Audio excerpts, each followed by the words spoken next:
So what makes this ravine and this tiny building the two key elements that change the world forever? Well, we are going to find out. But first we have to return to the beginning, and we're taking the hard run. To find our answer, we need to traverse our way up this river channel. Now as I'm stumbling, climbing and staggering, please don't forget to like and subscribe. Always helps the channel.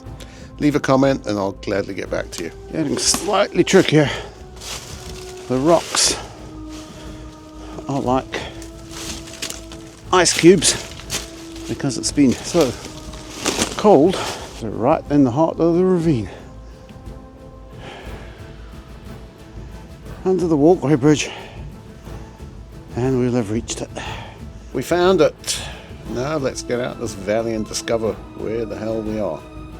We are here at Kinneil House Estate in West Lothian, Scotland, about 12 miles east of Edinburgh. Kinneil House is based along the edge of the Firth and Forth River and is an estate house with its own amazing historical value. The estate has the only remaining evidence of a Roman outpost that was part of the Antonine Wall. The Antonine Wall was built by the Romans to basically keep the Scots in Scotland after having given up trying to conquer them. The wall stretched 36 miles from Bowness to Old Kilpatrick in Clyde. The wall and its faultlets were occupied for about 20 years before the Romans legged it back to the more famous Hadrian's Wall.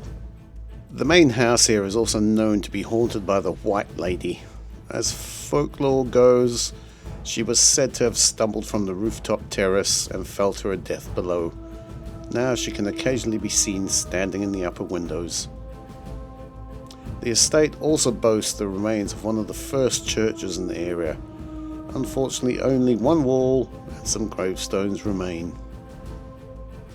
Just to the left of the main house is a tiny hut, and that's the reason we're here today in more ways than one. This tiny hut was the workshop of a man who we all know the name of, and the man who revolutionized the world, but he needed the water from the ravine to do so. His name was James Watts, and the reason we all know his name is that it appears on every light bulb in the world. Now, it wasn't the light bulb James invented, it was an engine. Actually, he didn't even invent this engine, but he perfected it. We're talking about the steam engine. Originally invented by Thomas Newcomer in 1712, but unfortunately his engine had a flaw. Originally built as an extraction pump for water in the coal mines, its efficiency was crap. As legend has it, in 1763, James, sitting right here in this tiny hut, was boiling some water for a cup of tea.